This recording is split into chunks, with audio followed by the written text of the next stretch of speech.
الحمد لله حق حمده ونشكره حق شكره لا حول ولا قوة إلا بالله العلي العظيم سبحانك لا علم لنا إلا ما علمتنا إنك أنت العليم الحكيم اللهم علمنا علوما تنفعنا في الدنيا وفي العقبة من الكتاب والسنة.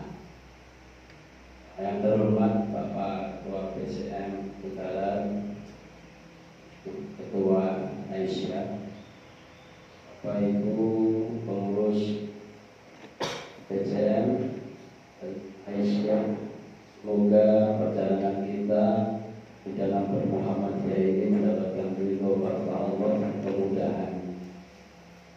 Karena kita bagian daripada minoritas. Dan butuh perjuangan betul ketika memperjuangkan Muhammadiyah ini.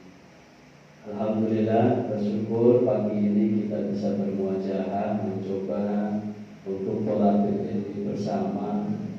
Kita sama-sama belajar kembali untuk menguatkan iman dan takwa kita.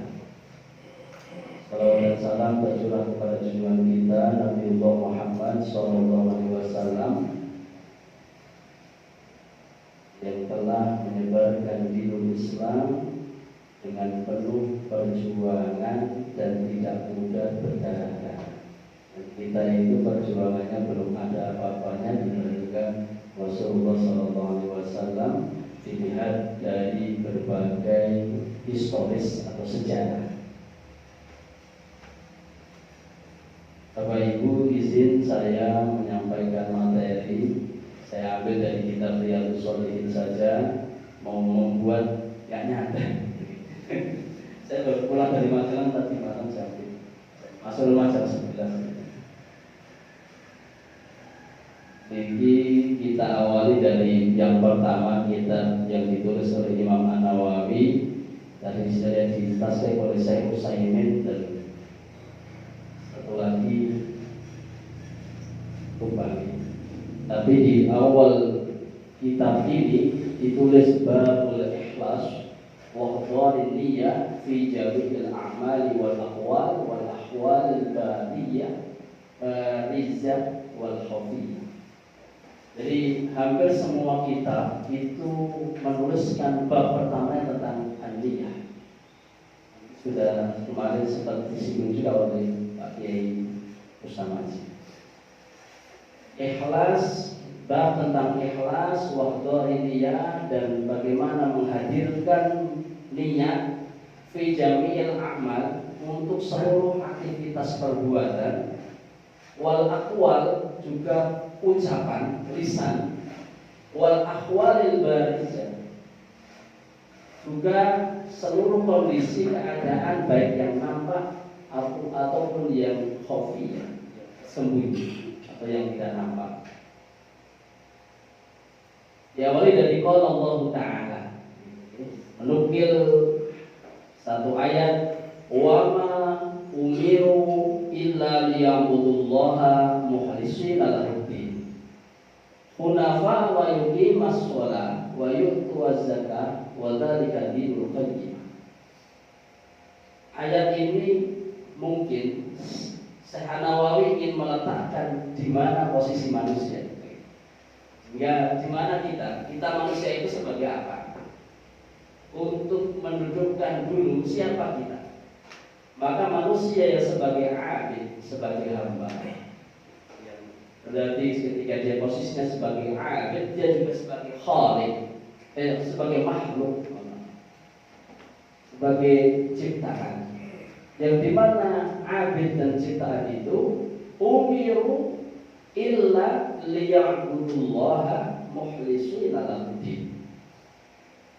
Posisi kita sebagai manusia itu hanya diperintahkan untuk beribadah, kira-kira gitu, untuk beribadah mukhlishina lahu-d-din, beribadah menyembah kepada Allah dengan memurnikan ketaatan kepadanya atau dengan cara ikhlas.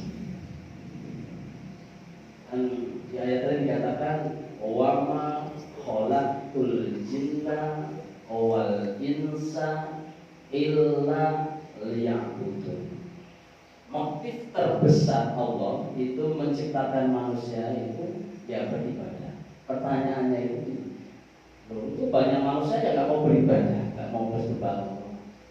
Oh iya, terus kenapa Allah itu harus menciptakan manusia?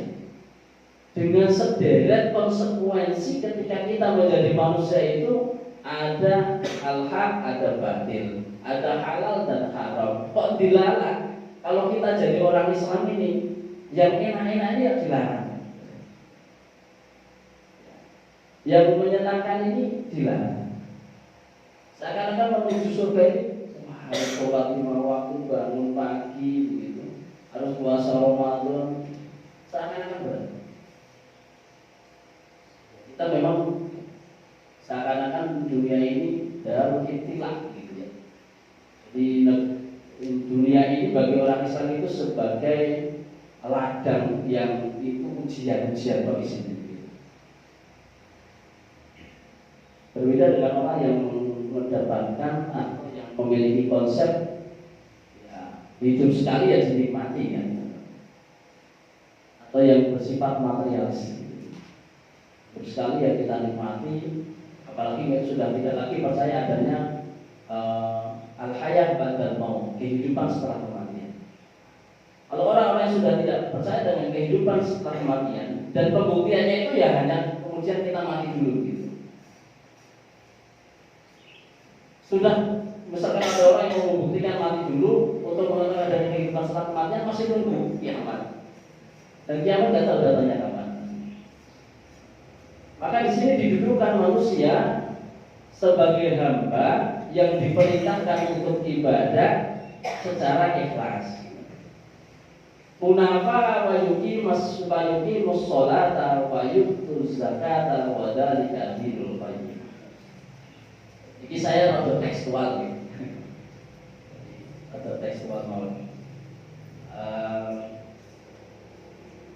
Mukhlisina lahudina hunafa wa yuqimus sholat, untuk bermurnikan ketaatan kepada Allah di dalam agama yang lurus ini, sebagaimana kita setiap hari membaca Fatihah, ihdinas siratal mustaqim, jalan yang lurus, agama yang hanif, agama yang lurus ini. Dan kita diperintahkan atas konsekuensi itu ibadah yang nampak, yang itu menjadi ciri khas, ciri khusus Muslim itu adalah sholat. Bapak Ibu bisa dicek, ibadah misalkan sholat itu hanya ada di Islam. Tapi begitu puasa, agama lain mungkin juga ada konsep puasa. Zakat, agama lain juga mungkin ada konsep zakat saudara. Tapi begitu masuk pada konsep sholat, maka itu al-farqu bainana wa bainal kafir as-sholat. Pembeda antara kita orang mukmin, antara kita orang Islam, wa bainal kafir. Kalau mendengar kata-kata kafir itu sekarang ada sensitif. Tak boleh ngomong kafir itu. Tapi gimana? Kafir itu kan kafarah, tertutup. Apa yang tertutup? Hidayah. Tertutup dari hidayah sehingga dia tidak bisa menerima konsep tauhid atau tidak bisa menerima konsep Islam. Maka dia menjadi kafir. Atau kita sebut sekarang dengan non-muslim, dengan bahasa yang lebih halus, non-muslim. Pembeda kita dengan orang non gitu ya, nonis gitu ya, sekarang diperhalus lagi. Dan kita ya dengan bahasa nonis itu lebih maskulin gitu. Tak maco tapi maskulin. Itu ya kita menggunakan bahasa seperti itu. Ya kita itu banyak toleransinya. Tapi di dalam Islam itu menggunakan kata-kata kafir. Bainana wa bainal kafir as-sholat. Maka mafhum mukhalafahnya ketika orang Islam ora sholat, nah itu sudah bisa dipahami. Ya Islam ya enggak Islam. Nah,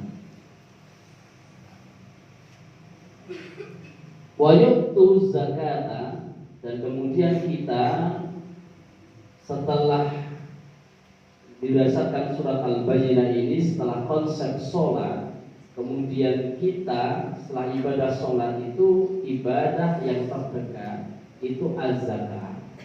Az-zakah dimana kalau kita maknai as-sholat itu adalah hubungan kita, interaksi kita, penghambaan kita kepada Allah. Tapi berbeda dengan az-zakah, yaitu hubungan kita sesama, kita peduli sosial, sehingga kesolehan kita harus ditularkan dengan dampak sosial yang nyata. Maka ini yang tidak lepas dari konsep al-ma'unnya ya ibadah. Ya Muhammadiyah itu beribadah juga beramal. Kalau kita melihat surat Al-Bayyinah, di mana itu setelah sholat kita harus jalan, kita harus berbagi, kita harus keluarkan dari sisi rezeki halal haram. Ada hak kita, ada hak orang lain. Dari sisi lain sosial kita harus berbagi, kita harus mendengarkan perasaan tetangga, mendengarkan perasaan orang lain. Zakat yang terbaik kepada siapa? Ya, kalau bicara tentang zakat tentu ada mustahik. Tapi kalau di mana zakat itu khudh min amwalihim shadaqatan gitu, mutahhiruhum wa tuzakkihim, maka yang disebut dengan sedekah itu yang terbaik ya siapa yang terdekat dengan diri kita, istri kita, anak kita gitu. Maka kita ketika mengeluarkan bapak-bapak ini kalau mengeluarkan uang itu ya itu kepada anak, istri, kita niatkan saja saudara. Itu yang sehingga kemudian wih tak kayo sudah nggak ada lagi, jadi tak boleh naik. Wadah dikadrinul qayyimah, dan yang demikian itu agama yang lurus. Sehingga orang Islam itu ketika dia diperintahkan untuk beribadah, wujud yang pertama ibadahnya diwujudkan dengan sholat. Yang kedua, dia harus berbuat baik kepada atau dirinya ini ketika berislam harus memberi dampak positif dan kebaikan. Kalau sudah begitu, maka umat Islam ini akan berada pada agama yang lurus dan betul-betul menjadi rahmat.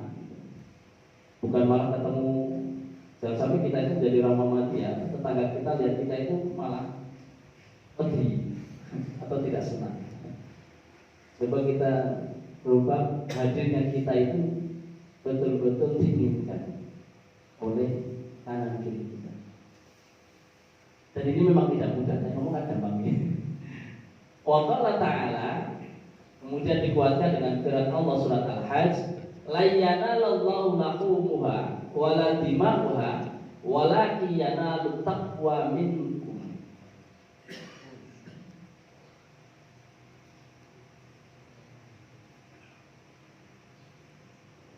Ini mengenai daging-daging unta dan darah-darah itu sekali-kali tidak dapat mencapai ridha Allah, tapi ketakwaan dari kamulah yang dapat mencapai. Coba sambungkan dengan yang atas ini. Kita lihat ayat yang ketiga, wa qala ta'ala qul in tukhfu ma fi sudurikum aw tubduhu ya'lamullah. Dan jika kamu menyembunyikan apa yang ada dalam hatimu atau kamu melahirkannya, pasti Allah mengetahuinya. Kalau begitu dihubungkan dengan yang pertama atas tadi, maka seluruh aktivitas kita, karena ini ada dima, ada dan unta atau sedekah-sedekah yang kita berikan itu memang dianjurkan, tetapi ada hal lain yang lebih penting di mata Allah, itu apa yang tersembunyi di dalam hati kita. Zahiriyah kita seringkali ya kita itu memberi, tapi batiniah kita ada motif-motif tersembunyi. Maka yang diminta oleh Allah, kamu sholat, kamu berzakat, tetapi apa motif kamu berbuat itu semua? Maka yang diminta oleh Allah, yanalut taqwa minkum, ketakwaan dari kita. Seluruh aktivitas kita memang untuk menghadirkan ketakwaan dan roja ilallah. Karena apapun yang kita sembunyikan gitu, karena itu menjadi amaliyatul qalbi, amalia hati. Ya yang tahu hanya diri kita, motif itu, maka ya, meskipun kita sembunyikan sampai titik terdalam di dalam hati kita, Allah akan mengetahui. Sebagaimana hadis yang masyhur di kitab Arba'in Nawawi, yang di sini juga ditulis an Amiril Mukminin Abi Hafsin. Kalau di An-Nawawi cuma sampai Abi Hafsin, Umar bin Khattab radhiyallahu anhu. Tapi di sini disebutkan siapa bapak-bapaknya sampai kemudian dia orang Quraisy. Sami itu Rasulullah sallallahu alaihi wasallam yaqul, Rasulullah sallallahu alaihi wasallam bersabda, innamal a'malu binniyah. Ini sudah populer, Bapak Ibu saya kira sering mendengar. Sesungguhnya amal perbuatan itu tergantung niatnya. Dan sudah disinggung juga kemarin oleh Kiai Ustamaji peristiwa hijrah. Wa innamal likulli imri'in ma nawa. Faman kanat hijratuhu ilallahi wa rasulihi fa hijratuhu ilallahi wa rasulihi. Faman kanat hijratuhu lidunya yusibuha au imra'atin yankihuha fa hijratuhu ila ma hajara ilaihi. Muttafaqun alaih. Kalau ada hadis kok di belakangnya muttafaqun alaih, itu hadis yang sudah disahih atau yang sudah diriwayatkan oleh, di sini dikatakan Al-Bukhari wa Muslim. Bukhari itu nama panjangnya Rawahu Imam Hadisin Abu Abdullah Muhammad sampai kemudian Al-Bukhari dan Abu Husain Muslim. Imam Muslim itu namanya panjang di bawah, atau kita singkat dengan muttafaqun alaih atau hadis yang diriwayatkan oleh Bukhari dan Muslim. Saya kira terjemahannya, sesungguhnya innamal a'mal itu tergantung niatnya. Wa likulli imri'in ma nawa, dan setiap orang hanya mendapatkan apa yang diniatkannya. Faman kana hijratuhu lillahi wa rasulihi, meskipun aktivitas hijrahnya dia melakukan safar dari Makkah ke Madinah, maka ketika niatnya ilallahi wa rasulihi, ya karena dia taat gitu saja, karena ini perintah Allah dan Rasulnya saya taat begitu. Terus gak ada pikiran macam-macam, kok daganganku piye, aku di kono piye gitu. Pokoknya selama itu diperintahkan dan menjadi syariat, waktu itu menjadi syariat hijrah, maka saya berangkat. Tidak ada pertimbangan macam-macam. Tapi kemudian yang mempertimbangkan yang lain, antara untung rugi berhijrah ini, di situ dikatakan siapa yang hijrahnya di dunia yusibuha, untuk kesenangan dunia, berarti ada motif material. Aku nanti kono sododolan, kira-kira untung hilang daripada aku nanti gitu. Muslim ini diperangi tapi malah sendiri, gak ada kekuatan. Di Madinah kira-kira bisa mengembangkan bisnisnya. Atau imra'atin yankihuha, atau ada gadis yang ditaksir kontilala melu hijrah. Wah, hijrahku melu hijrah, aku orang melu hijrah aku dicerungi ya kan. Maka hijrahnya itu sesuai dengan apa yang diniatkan.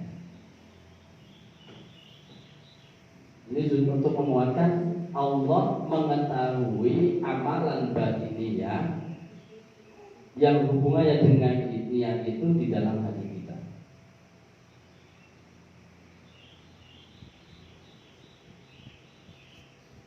Begitu juga dari Ummul Mukminin, jika disebut dengan Ummi Mukminin atau ibunya kaum muslimin, itu langsung tertuju pada Aisyah. Hadis yang diriwayatkan oleh Aisyah, salah satu perempuan yang meriwayatkan hadis terbanyak. Maklum karena beliau hidupnya dengan Nabi. Sehingga kalau banyak hadis yang diriwayatkan oleh Aisyah itu banyak. Itu wajar, wajar. Dan yang tahu persis bagaimana kehidupan Nabi, sifat Nabi tentu istrinya. Qalat, beliau berkata, ya busul jaisul Ka'bah fa idza kanu bi baida'a minal ardi yuhsafu bi awwalihim wa akhirihim.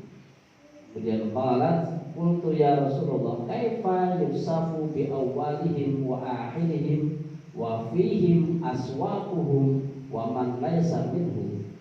Qala yusafu bi awwalihim wa akhirihim summa yub'asuna ala niyyatihim. Muttafaqun alaih. Hadzal lafzul Bukhari. Ini hadis tetapi menggunakan lafaznya Bukhari. Kalau yang bawah sebenarnya ada menggunakan lafaznya Muslim, agak berbeda, tapi intinya sama. Dari Ummu Mukmin, yaitu ibunya Abdillah, yaitu Aisyah, dia berkata, Rasulullah SAW bersabda, satu pasukan hendak menyerang Ka'bah. Ketika mereka berada di tanah lapang, mereka dibenamkan oleh Allah dari pasukan yang paling awal hingga yang paling akhir. Kemudian Aisyah berkata, wahai Rasulullah, bagaimana mereka dibenamkan dari yang paling awal dan yang paling akhir, sedang di antara mereka ada orang-orang fasik dan orang-orang yang bukan dari mereka. Rasulullah SAW bersabda, mereka dibenamkan dari yang paling awal hingga yang paling akhir, kemudian mereka akan dibangkitkan sesuai dengan niat mereka masing-masing. Bapak Ibu, kalau ini mau dikonteskan dalam kontestasi politik, ini bisa. Ada golongan orang-orang yang mau menyerang Ka'bah sebagai pusat peribadahan, ya, tapi belum sampai Ka'bah, mereka dibenamkan, diazab oleh Allah, dimasukkan ke tanah. Kemudian Aisyah bertanya, loh Rasul, bukankah ada orang pasar yang bukan dari pasukan mereka? Kemudian Rasul katakan, mereka dibenamkan semuanya, meski mereka orang pasar, dan mereka akan dibangkitkan sesuai dengan niat mereka. Maka di sini ada makna persyarikatan. Ada siapa yang bersekongkol, dengan siapa kita akan bersekongkol, dengan siapa kita akan berkoalisi. Kalau dengan bahasa sekarang itu, siapa yang akan kita ajak koalisi? Mana yang akan mengarah pada kebaikan, mana yang akan mengarah kebaikan. Adanya sedikit niat atau dukungan atas kelompok yang akan berbuat keburukan, ada kecondongan saja, maka kita bagian daripada itu. Itu baru niat saja. Sehingga kita, kalau di sini kemudian mereka masuk orang-orang fasik yang itu tidak, kalau kita menggunakan konsep kemudian nahkumu bidu'ahin, kita akan menghukumi semua dohirnya. Dohirnya orang fasik kan bergerombol dengan mereka yang akan menyerang Ka'bah. Nah, maka itu dihukumi bahwa mereka bagian dari kelompok itu, kan begitu. Kemudian misalkan juga ketika di belakang pasar misalkan ada tarung gitu, tarung jago begitu, judi, apabila kita itu ngantri di depan pasar itu, aku kan negaro, polisi kan nggak lihat bisa begitu. Lah kamu berada di lokasi kejadian begitu, tinggal nanti dibuat konfirmasi. Ini menguatkan tentangnya. Yang kedua, yang wa'an Aisyah qalat la hijrata ba'da fathin walakin jihadun wa niyyah wa idastunfirtum fanfiru. Muttafaqun alaih. Kemudian setelah peristiwa hijrah itu ada ungkapan dari Aisyah, la hijrata ba'dal fathi. Tidak ada hijrah setelah Fathul Makkah. Tidak ada hijrah lagi ba'da hijrah minal Makkah ilal Madinah. Atau tidak ada hijrah lagi dari Makkah, dan karena Makkah sudah bebas, maka itu sudah membuka ruang untuk orang umat Islam beribadah, maka sudah tidak ada lagi hijrah yang dimaknai sebagai hijrah perjalanan fisik dari Makkah ke Madinah. Tapi sekarang tetapi istilah hijrah masih digunakan, hijrah minal batin ilal haq. Karena kan banyak istilah hijrah, artis hijrah gitu.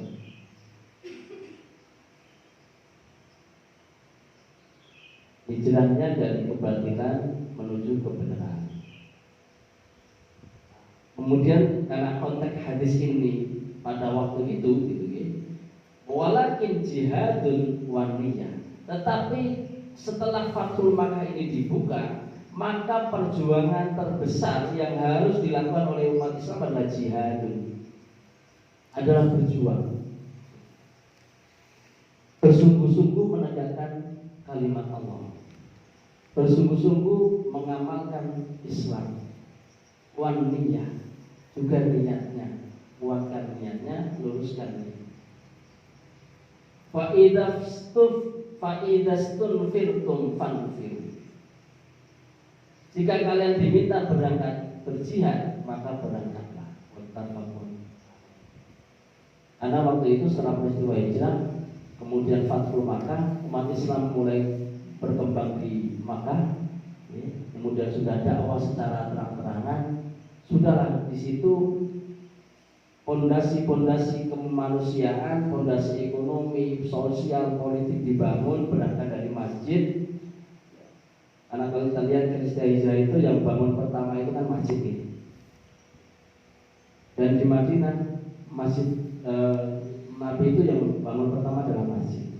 Masjid sebagai pusat ibadah, juga sebagai pusat peradaban, juga sebagai pusat ilmu.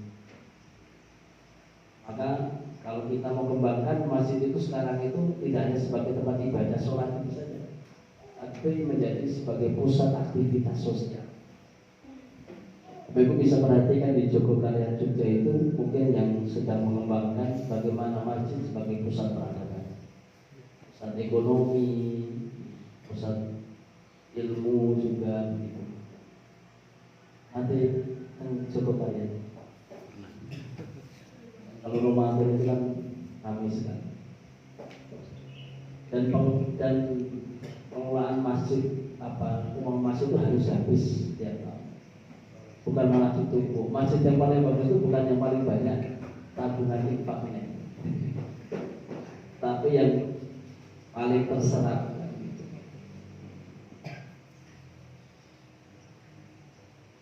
Dan mudah-mudahan masjid sebagai pusat itu tumbuhlah kejayaan-kejayaan peradaban baru. Maka disebut dengan Yasrib, awalnya Yasrib jadi Madinah. Jadi peradaban baru umat Islam yang dibangun oleh Nabi berdasarkan asas Quran dan Sunnah. Sehingga meskipun kelompok sedikit, tapi dalam beberapa peristiwa Nabi itu mampu melawan kelompok-kelompok besar. Dalam beberapa peristiwa peperangan Nabi itu mampu melawan kelompok-kelompok yang lebih besar. Karena apa? Karena niat yang betul, niat yang kuat. dan perjuangan yang ya karena Allah tadi. Tapi kalau tidak ada Allah pastilah sudah. Kalau tidak ada janji-janji Allah, maka ketika kamu meninggal dalam kondisi perang, kamu akan mati syahid. Atau kemudian ayat lain Allah tawarkan kamu dengan satu perniagaan, yang kemudian ketika kita meninggal maka Allah berikan jaminan surga. Kemudian hadis lain, an Abi Abdillah Jabir bin Abdillah Al-Ansari qala kunna ma'an Nabi sallallahu alaihi wasallam fi Ghazah faqala inna bil Madinah la rijalun inna fil Madinah la rijalan masittum masiran wala qatamtum wadiyan illa kanu ma'akum habasahumul maut wa fi riwayatin illa sarafuhu bil ajri. Kemudian menurut Muslim. Kemudian jalur lain di dalam hadis menurut Bukhari, qala raja'na min ghazwatin Tabuk ma'an Nabi sallallahu alaihi wasallam. Kalau di atas tidak hanya Muslim menyampaikan Ghazah saja. Ghazah itu perang yang diikuti Nabi, namanya Ghazah. Dan yang bawah itu yang disebut dengan Ghazah adalah Ghazah Tabuk atau perang Tabuk. Inna aqwaman khalfana bil Madinah masalakna syi'ban wala wadiyan illa walahu ma'ana basahumul wudu. Dari ini hadis ini untuk penguat, tetapi contoh yang agak beda dengan yang hadis yang atas tadi. Kalau hadis tadi bersekongkol atau bersekutu dengan ketidakbaikan, tapi yang bawah ini bersekutu dengan kebaikan. Dari Abu Abdullah Jabir bin Abdullah Al-Ansari, dia berkata, kami bersama Nabi dalam sebuah peperangan.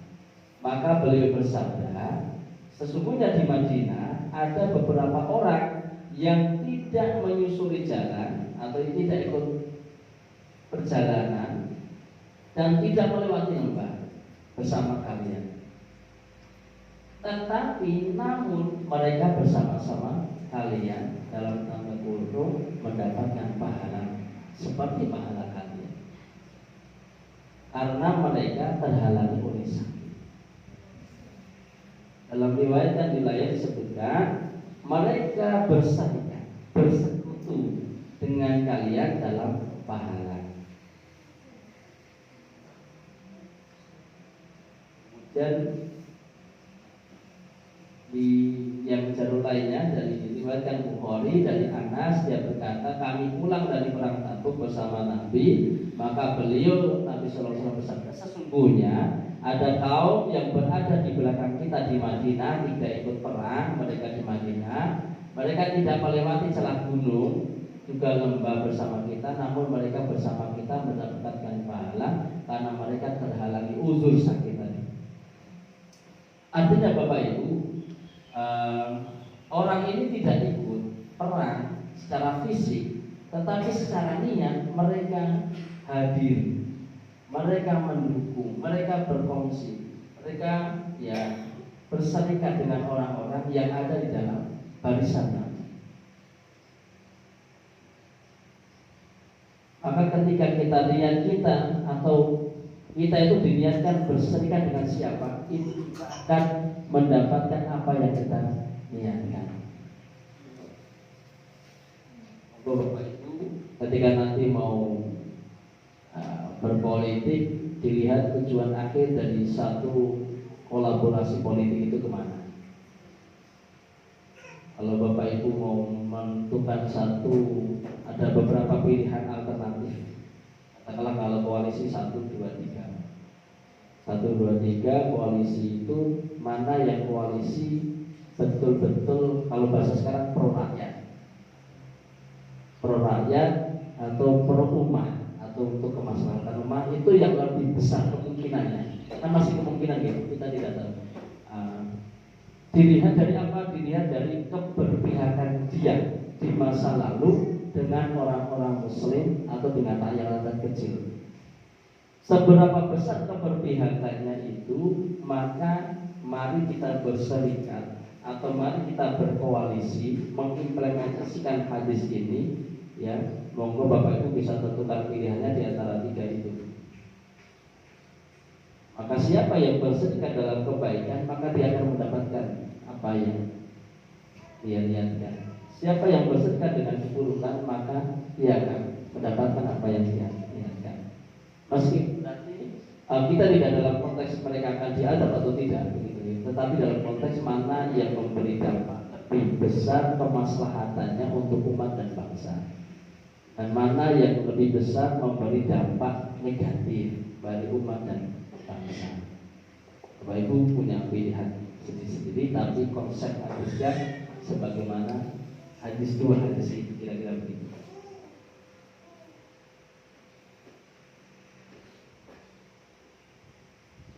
Ini masih tentang niat, ya. Nah, kita habiskan aja lah, banyak mendengar hadis. Wa an Abi Yazid Ma'ni ibni Yazid ibni Ahnas wa huwa abuhu wa jaddu wa sahabbayun qala kana Abi Yazid ukhraja danadin yatasaddaqu biha fawad'aha inda rajulin fil masjid fajitu fa'aqadtuha fa'ataituhu biha faqala wallahi ma iyyaka aradtu fakhasamtuhu ila Rasulillah sallallahu alaihi wasallam faqala laka ma nawaita ya Yazid walaka ma akhadta ya Ma'ni. Rawahul Bukhari. Dari Abu Yazid bin Ma'ni bin Yazid bin Ahnas, dia adalah bapak dan kakeknya adalah sahabat. Dia berkata, sesungguhnya bapakku Yazid mengeluarkan beberapa dinar uang, kemudian dia bersedekah dengan uang tersebut. Dia menitipkannya kepada seseorang di masjid. Kemudian aku datang mengambilnya dan aku mendatangi bapakku dengan uang tersebut. Maka dia berkata, bukan kamu yang aku maksud dengan sedekahku. Maka hal tersebut saya adukan kepada Rasulullah SAW. Beliau bersabda, bagimu apa yang kamu niatkan wahai Yazid, dan bagimu apa yang kamu ambil wahai Ma'ni. Kalau kita berbuat baik itu, awalnya kita akan menunjukkan pada seseorang, tetapi dalam pentasarufannya ternyata ada kejadian-kejadian yang ternyata tidak sesuai dengan sasaran kita. Maka berdasarkan hadis ini kita sudah mendapatkan dengan apa yang kita niatkan. Walaupun kalau kemudian di jalan itu ada pengemis, pengamen begitu, kemudian kita berniat bersedekah atau kemudian mengeluarkan uang gitu. Kemudian kita tahu, oh Pak pengemis ini sugih menurut aku gitu. Maka sudahlah, kita itu tidak perlu melihat apa yang nampak, tapi kemudian apa yang kita niatkan. Kalau memang kita berniat untuk bersedekah, ya sudah. Sampai tidaknya apa yang kita sedekahkan itu kepada orang yang kita tuju, itu boleh kita harapkan, tetapi bisa jadi ada kejadian yang tidak sampai. Tetapi pahala yang kita niatkan karena sedekah kita itu sudah sampai kepada Allah Subhanahu wa taala berdasarkan hadis riwayat Bukhari.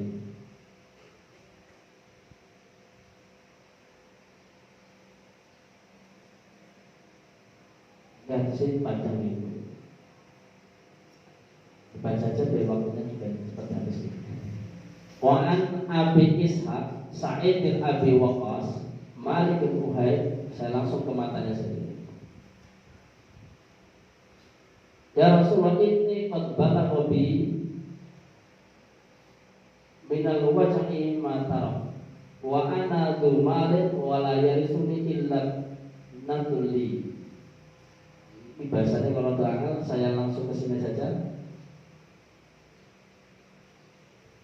Dari Abu Ishaq begitu.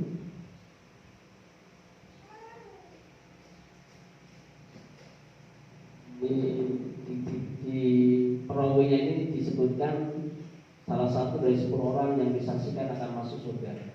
Kemudian Rasulullah SAW datang kepadaku pada waktu haji wada untuk menjengukku karena aku sakit parah.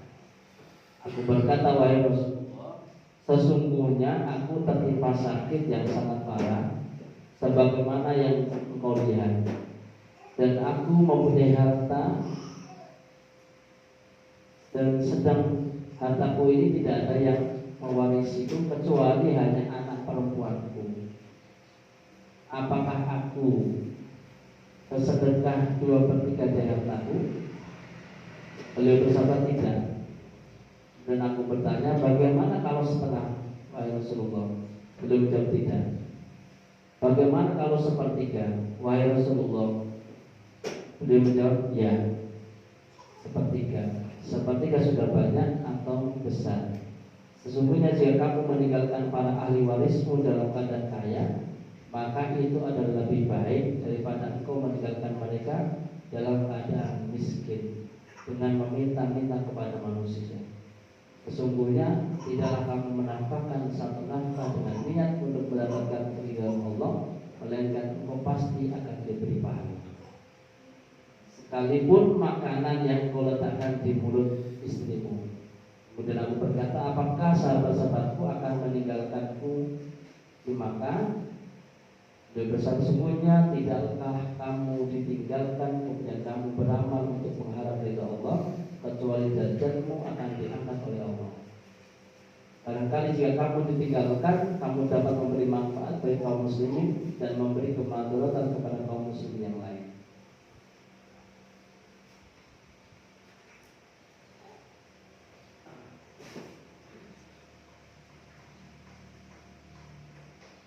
Ya Allah, terimalah hijrah sahabat-sahabatku dan jangan engkau kembalikan mereka ke belakang.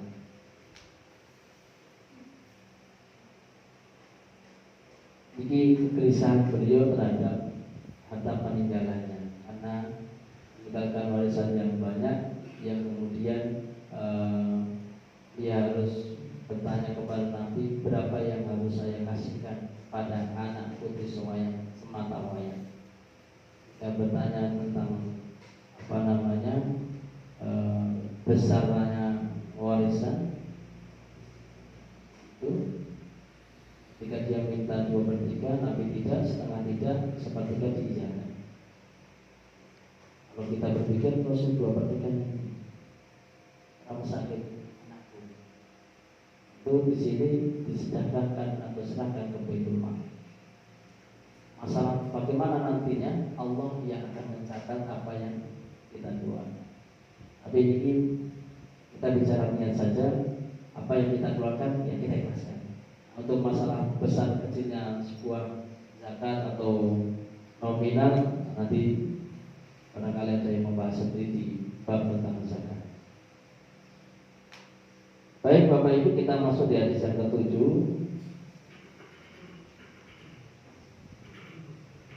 Wa'an Abi Hurairah an Abdurrahman ibn Khadrin qala Rasulullah SAW, inna Allah la yanzuru ila ajsamikum wala ila suwarikum walakin Allah atau walakin yanzuru ila qulubikum wa a'malikum. Dari Abu Hurairah radhiyallahu anhu, dia berkata Rasulullah SAW bersabda, sesungguhnya Allah itu tidak melihat jasad rupa kita. Orang ayu, orang ganteng gak didelok.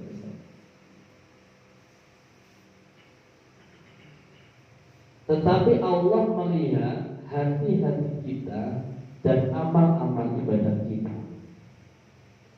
Ini untuk menguatkan tentang niat. Jadi Bapak Ibu nggak usah, Bapak Ibu yang mungkin memiliki keterbatasan fisik, kemudian ada yang diberikan ya batas fisik, kulitnya hitam, begitu, pendek,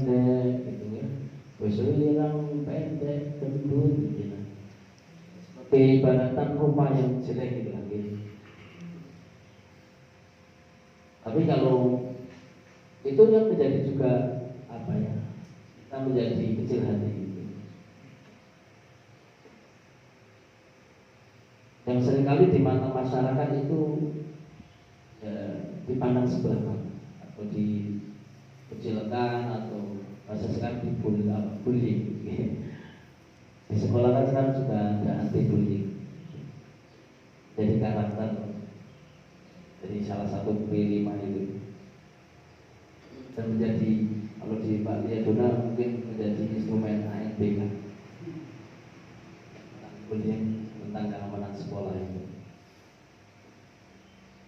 Tetapi kemudian Allah akan melihat bagaimana hati-hati atau niat-niat kita dan amal-amal kita. Allah la yanzuru ila aswar atau kemudian suara rupa-rupa kita, juga tidak lihat kita bagaimana bentuk kita, tapi Allah melihat niat kita dan amal kita. Yang penting niat sing apik, amal sing oke. Kemudian ruangan Abi Musa Abdillah bin Qais Al-Asy'ari su'ila Rasulullah sallallahu alaihi wasallam 'anil rajuli yuqatilu sujaa' wa yuqatilu hamiyah wa yuqatilu riya' ayyu dzalika fi sabilillah. Faqala Rasulullah sallallahu alaihi wasallam man qatal litakuna kalimatullahi al-'ulya fa huwa fi sabilillah. Banyak ayat perang. Rasulullah SAW ditanya tentang seseorang yang berperang karena ingin disebut pemberani, karena ingin disebut saja, berperang karena fanatisme golongan, dan berperang karena riya. Kemudian ditanya, manakah di antara perang tersebut yang dijalankan Allah? Maka Rasulullah SAW menjawab, man qatal, barang siapa yang pergi perang, bahwa fisabilillah yang mulia, untuk menegakkan kalimat Allah yang mulia, maka dia di jalan Allah. Di situ menunjukkan siapa yang berperang di jalan Allah itu untuk menegakkan kalimat Allah, ya, bukan untuk riya atau menjadi panglima atau kemudian menjadi orang yang berani, atau karena fanatisme golongan, maka kita harus hati-hati sekarang. Bermuhammadiyah juga begitu. Kita bermuhammadiyah itu niatnya apa? Kalau kita bermuhammadiyah itu lebih, kira-kira lebih tinggi Muhammadiyahnya atau lebih tinggi Allahnya? Lebih tinggi Muhammadiyahnya atau lebih tinggi kalimatnya? Tetapi ini kan Muhammadiyah ini kan dalam rangka menegakkan kalimat Allah. Maka itu tidak menjadi persoalan. Yang menjadi persoalan itu lebih tinggi fanatisme golongannya ketimbang haknya. Itu yang harus kita wanti-wanti. Begitu juga di organisasi lainnya. Seringkali kita melihat lebih mengedepankan ego personal kelompok ketimbang kebenaran. Kita bermuhammadiyah yang samping saja. Kita bermuhammadiyah memang ini adalah kendaraan dakwah untuk menekan kalimat Allah, tetapi manakala ada kebenaran yang mungkin agak berbeda dengan Muhammadiyah, kita prospek kebenaran itu, atau kita bawa dalam forum. Ada pandangan agama yang demikian pernah dibahas belum di dalam Muhammadiyah? Apa keputusan akhir dari Muhammadiyah? Kemudian kita sosialisasikan. Bisa jadi kebenaran yang di luar itu justru mungkin kebenaran yang lebih baik. Tetapi dengan mengedepankan begitu, kita akan menjadi orang yang senantiasa tolakul ilmi. Jadi kalau misalkan ada perbedaan pandangan dengan Muhammadiyah, kenapa Muhammadiyah berbeda? Apa dasar perbedaan itu? Atas kenapa ada pandangan baru? Padahal Muhammadiyah pernah bahas atau tidak? kalau memang pernah dibahas kita sosialisasikan dan kita sudah punya pandangan sendiri.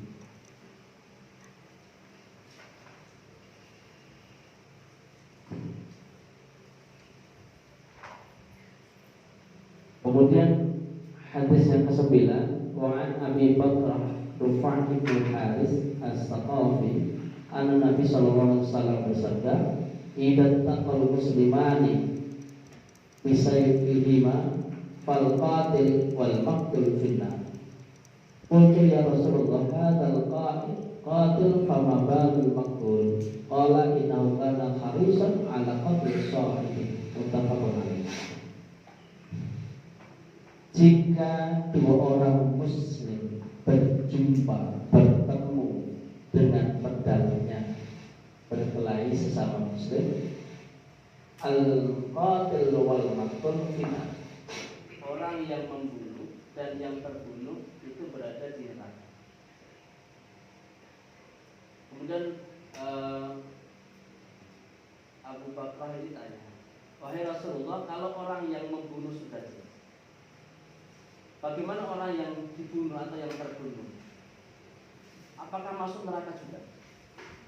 Nabi bersabda, karena ya dia masuk neraka karena dia juga ingin sekali membunuh sahabat. Ini katanya dengan bahasa Indonesia itu apa? Menang jadi anak kalah jadi. Mulai ini abunya abu neraka, arangnya arang neraka. Jadi dalam konteks ini ada istilahnya harisul hayat. Bahasanya itu menjaga kehidupan. Sehingga satu orang muslim itu jauh lebih berharga di mata Allah. Maka kalau kita bertikai, berdebat tentang suatu hal, farujuu ilallahi wa rasulih, penyelesaiannya adalah kembali kepada konsep Allah dan Rasul. Jangan penyelesaiannya adalah dengan pedang. Kalau itu bicara tentang sesama muslim, sesama misalkan bicara tentang non muslim saja, kita sekarang ini juga harus hati-hati dalam konsep negara hukum kan. Maka sudah tidak relevan lagi sekarang itu dakwah-dakwah yang dengan pakai takbir Allah berjihad gitu, atau kemudian dengan obrak-abrik gitu. Untuk saat ini belum relevan. Bisa jadi nanti akan relevan pada zamannya. Dan itu pernah relevan pada zaman nanti. Tetapi dalam konteks hari ini saya kira belum relevan atau tidak relevan. Namun mungkin dalam zaman sesama keras begitu memang harus keras. Tapi dalam kondisi sekarang dakwah dengan keras, dengan sebab perang pedang itu tidak menjadi relevan. Tapi bisa jadi nanti di penghujung akhir relevan lagi. Artinya bahwa suatu hadis atau ayat itu subur, tetap, tetapi relevansinya yang itu dikontekskan dengan kehidupan. Sehingga kita bisa memahami kemujizatan Quran, kemujizatan Islam itu akan relevan sesuai dengan konteks dan zaman. Maka di sini konsep kemajuan saya kira. Zaman Nabi lahir itu zaman kerajaan Romawi dan Persia. Romawi Persia yang diunggulkan adalah kekuatan dan perang. Kalau kita lihat film-film Romawi Persia itu pasti ada perangnya, jarang tidak ada perangnya, pasti perang. Nah, untuk mengimbangi itu, Nabi juga butuh pasukan perang, pasukan perang yang kuat secara fisik, tapi juga kuat secara imannya. Kalau hanya fisik saja, belum tentu secara mental juga kuat. Apalagi tidak ada embel-embel surga neraka. Kalau ketika kalah ya pasti ya rugi segalanya. Sudah. Bapak Ibu, saya kira sampai di sini dulu. Intinya bahwa setiap aktivitas kita itu tergantung niat kita. Apapun kebaikan yang kita lakukan sudah ikhlas saja, dan kemudian kita akan bersekongkol, berkongsi, berkoalisi dengan kebaikan, bukan malah berkongsi, berkolaborasi dengan keburukan. Saya kira itu yang bisa kita sampaikan pada kesempatan pagi hari ini dan mungkin disambung pada lain waktu. Terima kasih banyak. Semoga tidak ada pertanyaan. Terus, assalamualaikum warahmatullahi wabarakatuh. Saya kembali ke